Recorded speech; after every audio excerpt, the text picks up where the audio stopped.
Hello dear students, I hope आप लोग अच्छे हो गए और अच्छे से स्टडी कर रहे होगे। मैं हूं संदीप शर्मा और मैं आप लोगों को जो आज चैप्टर लेकर आया हूं उसका नाम है डिटरमिनेंट। तो डिटरमिनेंट में हमने इससे पहले बहुत सारी चीजें कवर कर ली है, उसको मैं एक बार रिकॉल कर पा रहा हूँ और फिर यहाँ पे आगे स्टार्ट करें। तो सबसे पहले हमने डिटरमिनेंट में क्या क्या पढ़ा था ये देखते हैं। सबसे पहले हमने पढ़ा था ऑर्डर ऑफ डिटरमिनेंट सॉल्व करना, first order, second order, third order और फोर्थ ऑर्डर का डिटरमिनेंट को कैसे हम सॉल्व करते हैं वो देखा था। उसके बाद हमने देखा था माइनर एंड कोफैक्टर निकालना सीखा था। आफ्टर डेट हमने क्या सीखा था, प्रॉपर्टी ऑफ डिटरमिनेंट सीखा था, जिसमें हमने 12 प्रॉपर्टी स्टडी किया था। उसके बाद हमने एप्लीकेशन ऑफ डिटरमिनेंट देख रहे थे, उसमें हमने एरिया ऑफ ट्रायंगल डिटरमिनेंट का इस्तेमाल करके कैसे फाइंड करते हैं वो हमने किया था प्रीवियस वीडियो में। अब इस वीडियो में जो हम करने जा रहे हैं सिस्टम ऑफ लीनियर इक्वेशन का डिटरमिनेंट मेथड से कैसे सॉल्यूशन निकालते हैं वो इसमें हम करेंगे। चलो स्टार्ट करते हैं। सबसे पहले देखते हैं कॉन्सेप्ट और उसके बाद करेंगे क्वेश्चन। तो हमारा कॉन्सेप्ट है कि कैसे हम इसमें करेंगे एप्लीकेशन ऑफ डिटरमिनेंट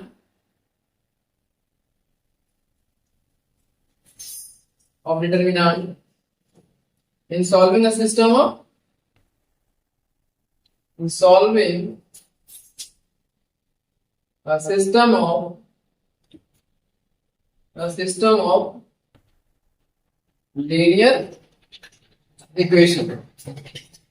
तो लीनियर इक्वेशन में कैसे हम इसमें सॉल्व करेंगे ये देखते हैं। सबसे पहले तो सबसे पहले लीनियर इक्वेशन हम क्या करते हैं, ज्यूम कर लेते हैं, वो भी सेकंड ऑर्डर का क्राइमर्स रूल। इसमें सबसे पहले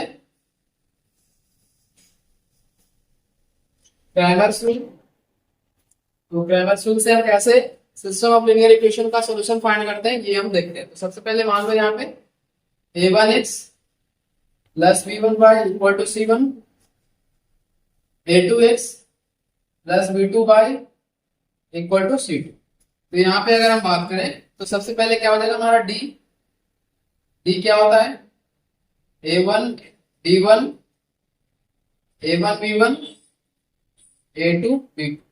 तो यहाँ पे हमारा d हो गया। फिर इसके बाद हमारा d1 क्या आएगा, d1 आएगा ये कांस्टेंट, और इसका अगर x ले रहे हैं तो ये y, ये आ जाएगा c1 c2 और ये आ जाएगा b1 b2। यहाँ पे हमारा d1 है। इसके बाद हमारा d2 क्या आया, d2 आ गया। इसको अगर एज्यूम करेंगे तो हमारा a1 a2 c1 c2, ये हमारा क्या आ गया, d2 आ गया। आफ्टर x की अगर बात करें, x क्या आएगा यहाँ से d upon d1, sorry d1 upon d, x आएगा d1 upon d and y आएगा d1 d2 अपॉन d। तो इसको आप लोग नोट डाउन कर लो। इससे मैं बता रहा हूँ d1 d2 क्या है ये हमने ऑलरेडी डिस्कस कर लिया है, तो इसको ज्यादा बताने की जरूरत नहीं है। यहाँ पे आप लोगों को अच्छे से आई होप नहीं दिख रहा है, तो मैं दूसरा मार्कर यूज कर ले रहा हूँ।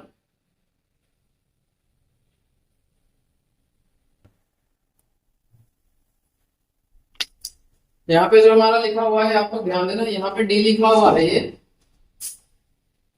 हमारा d1 है और ये d है, ये है d2 और ये हमारा d है। तो इसको आप लोग नोट डाउन कर लो या अपने स्क्रीनशॉट ले लो। इसके बाद हम देखते हैं 3 वेरिएबल्स वाले को कैसे सॉल्व करते हैं क्राइमर्स रूल का इस्तेमाल कर। चलो थोड़े से थ्योरी इसमें मैं और उसके बाद क्वेश्चन हम करेंगे। क्राइमर्स रूल पर 3 वेरिएबल, यहाँ पे क्या होगा a1x plus b1y plus c1z equal to d। इसके बाद क्या होगा a2x plus b2y plus c2z equal to d2।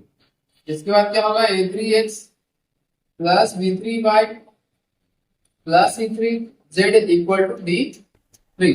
तो यहां से d क्या हमारा वैल्यू आएगा इसमें बताओ आप लोग। d हमारा आ जाएगा a1 a2 a3 b1 b2 b3 c1 c2 c3, ये हमारा क्या हो गया d। इसके बाद हमारा d1 कैसे निकालेंगे, d1 निकालने के लिए क्या करेंगे, सबसे पहले x के जितने सारे कोएफिशिएंट है उसको हम एलिमिनेट कर देंगे और बाकी कांस्टेंट के साथ यहाँ स्टार्ट करेंगे। तो ये आ जाएगा d1 d2 d3। इसके बाद क्या आएगा b1 b2 b3 और ये आएगा c1 c2 c3। तो ये हमारा d1 होगा। इसके बाद अगर बात करें d2 की, यानी कि दूसरा डिटरमिनेंट तो क्या आएगा, यहाँ y वाले कोफिशिएंट जो है उसको एलिमिनेट कर देंगे, बाकी लिख लेंगे a1 a2 a3 c1 c2 c3 फिर d1 d2 d3, यहाँ पे ये हो गया। फिर d3 कितना आएगा, d3 हमारा आएगा a1 a2 a3 b1 b2 b3 और ये हमारा आएगा d1 d2 d3। तो यहां से अगर बात करें x की वैल्यू क्या आएगा, तो x का वैल्यू आएगा d1 अपॉन d, y का वैल्यू क्या आएगा d2 upon d, and z की वैल्यू क्या होगी, z की value d3 upon d, d3 upon d। तो इसको आप लोग नोट डाउन कर लो, यहां से हमारा ये सॉल्यूशन होगा। ठीक है ना, इस तरह से हम क्या करेंगे, the system of linear equation का सॉल्यूशन फाइंड करने की कोशिश करें। तो आई होप यहां तक आप लोग अच्छे से समझ गए हो। अगर आप लोगों को अच्छे से सारी चीज समझ में आ रहा है तो प्लीज लाइक कमेंट और सब्सक्राइब जरूर करना, इससे मुझे भी थोड़ी मोटिवेशन मिलेगी और आप लोग को मैं अच्छे से अच्छे कंटेंट प्रोवाइड करने की कोशिश करूंगा। ठीक है, अब इसके बाद जो है क्रैमर्स रूल पे हम क्वेश्चन करेंगे। क्रैमर्स रूल पे क्वेश्चन कैसे होते हैं, तो सिंपल है, जैसे हमारा इसमें थ्योरी हमने पढ़ाया है तो थ्योरी के बेस पे ही हम सारे क्वेश्चन यहाँ पे कवर करेंगे। ठीक है ना,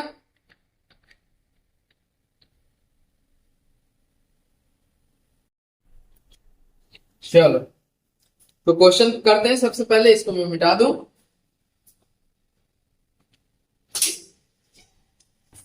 और इसी कॉन्सेप्ट का इस्तेमाल करके हम क्या करेंगे, जो भी सारे क्वेश्चन आएगा आगे हमारा वो सॉल्व करेंगे। ठीक है ना, चलो स्टार्ट करते हैं। फर्स्ट क्वेश्चन क्या है, पहले मैं मिटा लूं फिर यहाँ पे बोर्ड में लिख रहा हूं। चलो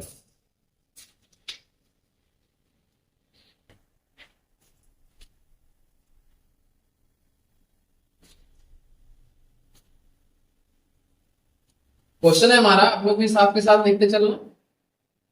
सॉल्व दी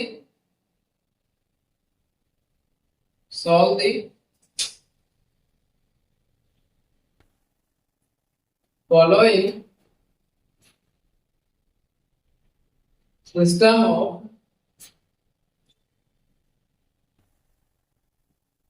इक्वेशन बाय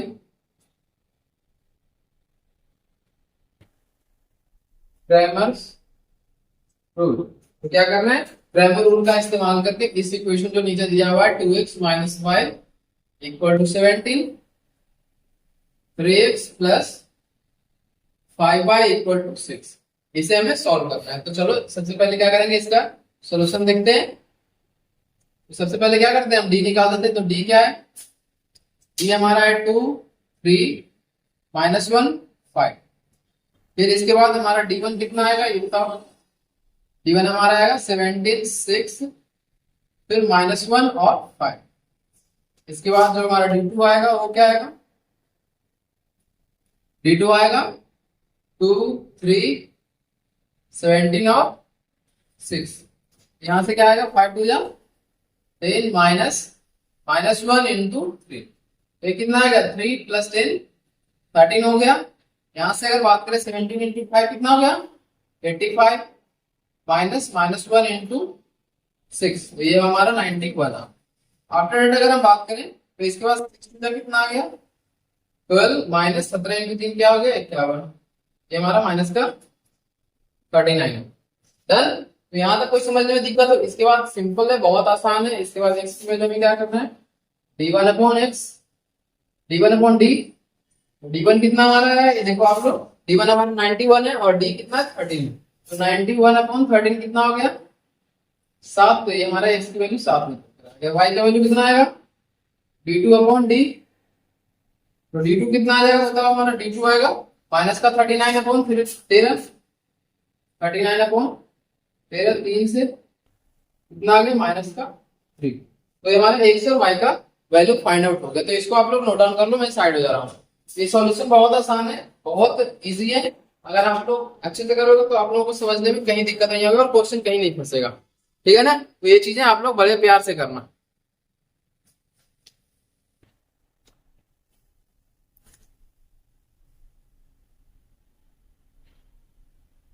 इसके बाद जो है हम लोग क्या करेंगे, फ्री वेरिएबल वाले क्वेश्चन कर लेंगे और उसके बाद हम आगे के टॉपिक पे आ जाएंगे, ठीक है ना। बहुत आसान है, इसको आप लोग करते रहना और अगर प्रैक्टिस करोगे कहीं डाउट आएगा तो आप लोग कमेंट बॉक्स में भी पूछ सकते हो।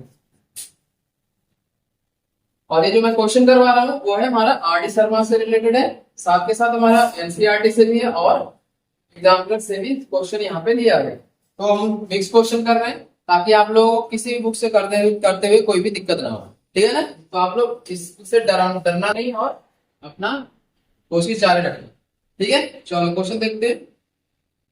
Solve the following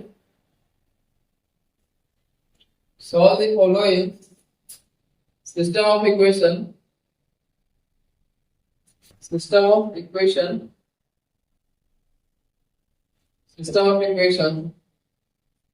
by using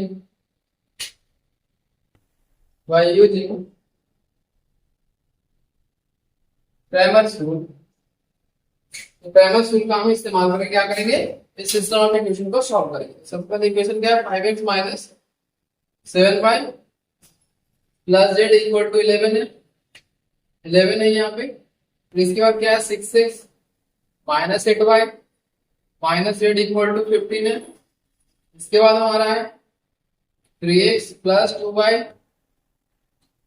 minus का 6z, यहाँ पे क्या आ जाएगा 7। तो हमारा 3 इक्वेशन दिया हुआ है, इससे क्या करेंगे हम d1 d2 और d3 फाइंड कर लेंगे। उससे हमारा क्या निकल गया, d क्या आ गया। सबसे पहले हम कोएफिशिएंट के वेरिएबल को देखते हैं, 5 6 3 माइनस 7 माइनस 8 2 1 माइनस 1 माइनस का 6 आ गया। इसके बाद हमारा d क्या आएगा, d1 जो हमारा आएगा ये हमारा आने वाला है क्या 11 15 7, फिर आएगा माइनस का 7 माइनस का 8 2 फिर 1 माइनस 1 और माइनस का 6। तो ये हमारा क्या आ गया, d1 आ गया। इसके बाद हमारा लास्ट एक सेकंड लास्ट है, d2 क्या आएगा ये बताओ आप लोग। d2 आएगा 5 6 3, इसके बाद क्या आएगा 1 माइनस 1 माइनस 6 11 15 और 7। यहां से हमारा d2 निकल कर आ गया। इसके बाद d3 क्या आएगा ये बताओ आप लोग। d3 यहां से क्या आ जाएगा 5 6 3 माइनस 7 माइनस 8 2, फिर क्या आएगा 11 15 और 7। ये हमारा d3 निकल कर आ जाएगा। इसके बाद हम क्या करेंगे, एक पहले तो क्या करेंगे डिटरमिनेंट को सॉल्व कर लेंगे। तो डिटरमिनेंट अगर d1 सॉल्व करते हो तो d अगर सॉल्व करें तो हमारा क्या आएगा वैल्यू इसका 55 आएगा। इसको आप लोग सॉल्व कर लेना। फिर अगर d1 सॉल्व करोगे तो कितना आएगा, ये भी 55 ही आ रहा है। फिर d2 सॉल्व करोगे तो माइनस का 55 आएगा और d3 अगर सॉल्व करते हो तो ये भी माइनस का 55 आएगा। तो यहाँ से अगर बात करें x की वैल्यू क्या आएगी, तो x की वैल्यू होगा d1 अपॉन d। यहाँ से d1 अपॉन d कितना आ जाएगा 55 अपॉन 55। तो ये हमारा क्या आ गया 1। यहाँ पे x की वैल्यू 1 आ गई। y की वैल्यू क्या आएगा d2 अपॉन d। d2 कितना हमारा है, d2 हमारा माइनस का 55 है, तो माइनस का 55 अपॉन 55। अगर ये कैंसिल हो गया तो माइनस का 1 हो गया, ये माइनस का 1। फिर z की वैल्यू बात करें d3 अपॉन d आएगा और इसका वैल्यू कितना आएगा, d3 का वैल्यू कितना आएगा माइनस का 55 अपॉन 55, यानी कि ये माइनस का 1। यानी हमारा x y और z तीनों का वैल्यू हमने फाइंड कर लिया। तो सिंपल सा है, डिटरमिनेंट सॉल्व करो और क्या करना है बस वैल्यू रखते जाओ, आंसर अपने आप ही है। ठीक है, तो इसको नोट डाउन करो, मैं साइड हो जा रहा हूँ।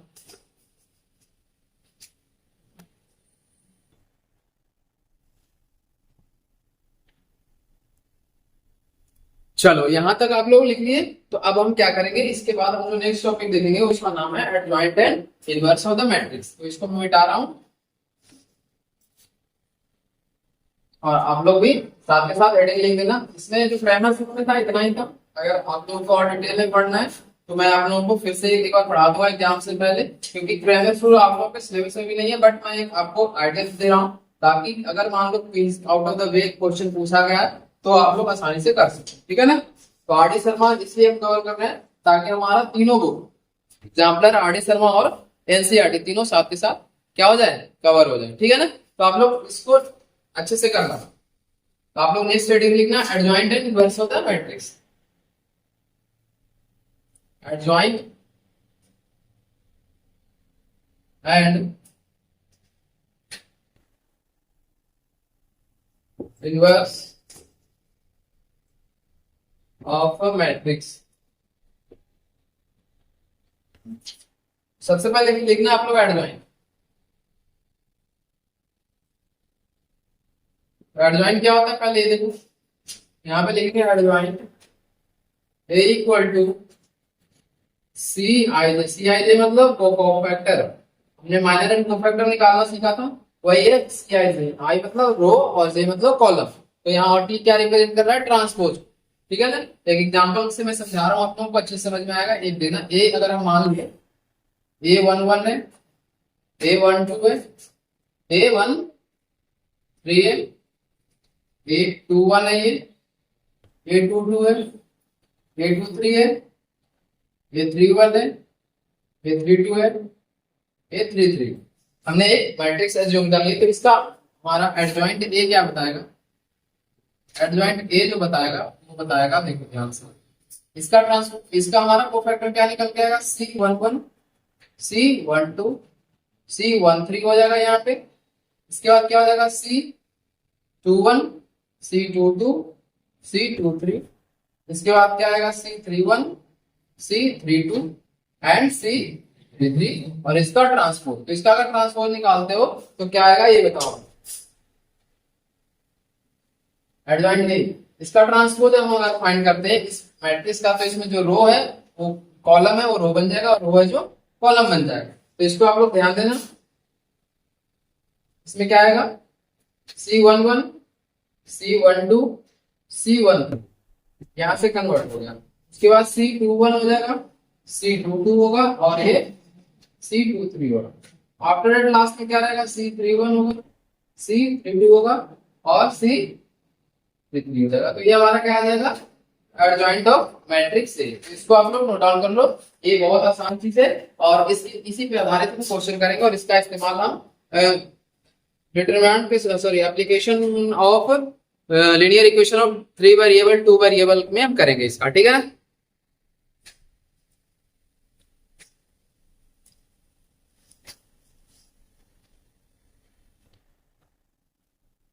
यहाँ पे मैं हटा दूं अब। चलो, यहाँ पे ये चीजें बहुत आसान है। इसके बाद हम क्या करेंगे, इसमें देखते हैं इनवर्स कैसे हम फाइंड कर सकते हैं। तो इसका इस्तेमाल करके इनवर्स कैसे फाइंड करेंगे ये बताओ आप लोग। चलो यहाँ देखो, यहाँ पे हम क्या लिखेंगे, एक नया फॉर्मूला लिख लेना, A inverse equal to one upon determinant of A into adjoint of. तो ये हमारा एक फॉर्मूला है जिसकी मदद से हम क्या कर सकते हैं, किसी भी मैट्रिक्स का इनवर्स हम फाइंड कर सकते हैं। ठीक है ना। इसके बाद हम देखते हैं कि इनवर्स के पढ़ते क्यों है, किस लिए पढ़ते हैं। तो यहाँ पे आप लोग नोट डाउन करो।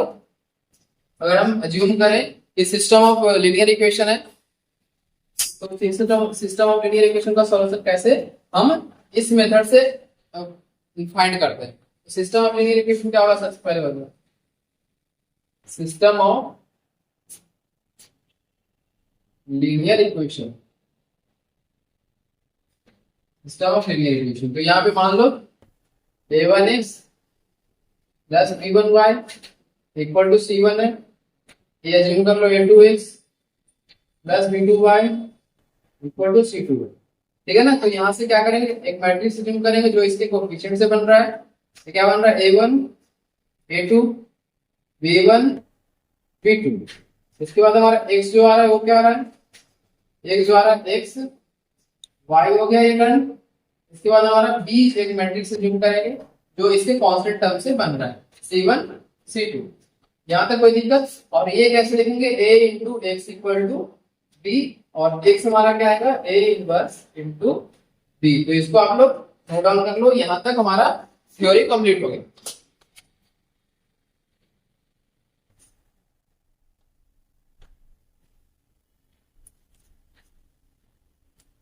इसके बाद जो है हम एडजॉइंट निकालना है, उस पर हम एक क्वेश्चन करते हैं और देखते हैं कि कैसे क्वेश्चन होगा। ठीक है ना, तो आप लोग ध्यान से देखना और समझने की कोशिश करना।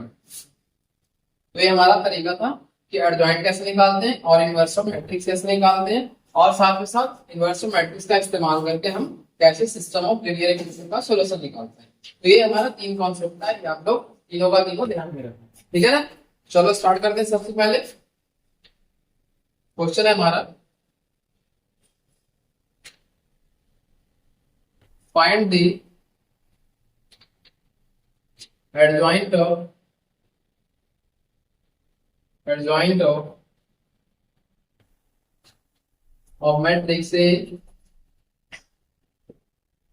matrix A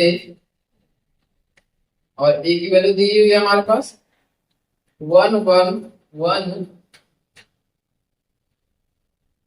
2 1 -3 -1 1 -1 2 3।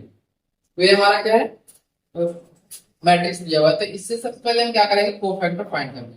तो कोफैक्टर कैसे, C11 क्या होगा, C11 बताओ, इसका हमारा कोफैक्टर क्या है, इन दोनों का क्रॉस मल्टीप्लाई कर लेंगे। तो 3 माइनस का 6 माइनस माइनस प्लस, तो ये हमारा 9। ठीक है, C12 कितना होगा ये बताओ। 12 मतलब ये अगर ऑड है, इसका सम रो और कॉलम का सम जो है अगर ऑड आ रहा है तो हमारा निगेटिव चेंज हो जाएगा साइन। तो मतलब अगर ये प्लस आ रहा है तो माइनस हो जाएगा, अगर माइनस है तो प्लस हो जाएगा। इस तरह से अपोजिट साइन आएगा, क्योंकि इसका फार्मूला क्या होता है मैं बता दे रहा हूँ। इसका फार्मूला होता है सी आई J equal to -1 I plus जे और ये एम आई जे। ए मतलब क्या हो गया, माइनर। तो माइनर हम फाइंड करते हैं ना, तो माइनर जो फाइंड करने के बाद आएगा उसमें अगर ये प्लस और माइनस अगर करने पे आई और जे को हमारा ऑड और इवन आए तो ऑड आएगा तो निगेटिव साइन हो जाएगा, मतलब साइन चेंज हो जाएगा, और इवन अगर आएगा तो साइन सेम। ठीक है, तो ध्यान में रखना। तो यहाँ पे 1 2 कितना आएगा, 3 2 जा कितना हो गया 6 और माइनस का 3 यानी कि 3, और ये हमारा कितना है माइनस का 3। तो ये आप लोग ध्यान में रखना। तो ये C12 आ गया, C13 कितना आएगा, C13 हमारा 5 आ गया। फिर C इसके बाद क्या आएगा, C21 कितना आएगा ये बताओ आप लोग। C21 जो आएगा हमारा माइनस का 1 आएगा। C22 कितना आएगा, C22 हमारा आएगा 4। इसके बाद हम बात अगर करें तो C23 कितना आएगा ये बताओ आप लोग। C23 आएगा हमारा माइनस का 3। C31 कितना आएगा ये बताओ। C31 हमारा आएगा माइनस का 4। C32 कितना आएगा 5 और C33 कितना आएगा माइनस का 1। तो ये हमारा क्या आ जाएगा, ये सारे हमने कंपोनेंट फाइंड कर लिए। तो सबसे पहले इसमें क्या करेंगे, एडजॉइंट A इक्वल टू क्या होगा, एडजॉइंट A इक्वल टू इससे बना हुआ मैट्रिक्स क्या आएगा बताओ। 9 9 -3 5, इसके बाद क्या होगा -1 4 -3, इसके बाद क्या होगा -4 फिर 5 और ये -1 और इसका ट्रांसपोज। तो अगर इसका ट्रांसपोज निकालोगे तो क्या आएगा ये आप लोग बताओ। इसका ट्रांसपोज क्या हमारे पास आएगा 9 -1 -4, फिर ये आ गया -3 4 5 5 -3 -1। तो ये हमारा इसका ट्रांसपोज आएगा और यही हमारा क्या होगा एडजॉइंट ऑफ। तो ये हमारा यहाँ पे क्वेश्चन कंप्लीट हो गया। इसे आप लोग नोट डाउन कर लो कि एडजॉइंट ऑफ हमने कैसे फाइंड किया है। तो ये क्वेश्चन बहुत आसान होते हैं एडजॉइंट निकालने के लिए। सिर्फ और सिर्फ आप लोग ये ध्यान रखना कि कोफैक्टर और माइनर कैसे फाइंड करते हैं। अगर कोफैक्टर और माइनर कॉन्सेप्ट आप लोगों को अच्छे से पता है तो ये क्वेश्चन बाकी के आसानी से हो जाएंगे। ठीक है ना, चलो अब क्या करते हैं, हम इस वीडियो को यहीं पे क्लोज करते हैं। अब इसमें हमने क्या सीखा, अभी मैं एक बार रिकॉल करवा दे रहा हूँ। सबसे पहले हमने सीखा सिस्टम ऑफ लीनियर इक्वेशन का क्रैमर्स रूल के कैसे अप्लाई करते हैं। Cramer's rule for second 2 variables and Cramer's rule for 3 variable. उसके बाद हमने ये कॉन्सेप्ट और सीखा कि इनवर्स ऑफ मैट्रिक्स कैसे फाइंड करते हैं। इनवर्स ऑफ मैट्रिक्स फाइंड करने के लिए 1/डिटर्मिनेंट of A into adjoint of A find करते हैं। तो और इसके बाद हमने एडजॉइंट का कॉन्सेप्ट सीखा। एडजॉइंट में क्या सीखा हमने कि एडजॉइंट ऑफ ए निकालने के लिए हमें क्या करना पड़ेगा, सबसे पहले एक ऐसा मैट्रिक्स फाइंड करना पड़ेगा जो इसे एलिमेंट्स के कोफैक्टर से क्या हो डिराइव किया गया और उसका ट्रांसपोज साथ के साथ निकालेंगे। यानी कि कोफैक्टर से बने हुए मैट्रिक्स का अगर हम ट्रांसपोज निकालते हैं तो हमारा क्या निकल के आएगा, एडजॉइंट ऑफ। यहाँ तक कोई दिक्कत नहीं, तो आप लोग बताना। अब इसके बाद हमने एडजॉइंट पे एक क्वेश्चन यहाँ पे कवर किया, ठीक है ना। तो इस वीडियो को यही क्लोज करते हैं। अगर आप लोगों को वीडियो अच्छा लगा है और अगर चीजें सारी समझ में अच्छे से आई है, तो आप लोग इस वीडियो को लाइक, कमेंट और सब्सक्राइब करना, और ज्यादा से ज्यादा आप लोग इस वीडियो को प्यार दो, ताकि मैं आगे भी इसी तरह से आप लोगों के लिए वीडियो रेगुलरली बना सकूं, ठीक है। Thank you so much for watching this video. Have a good day.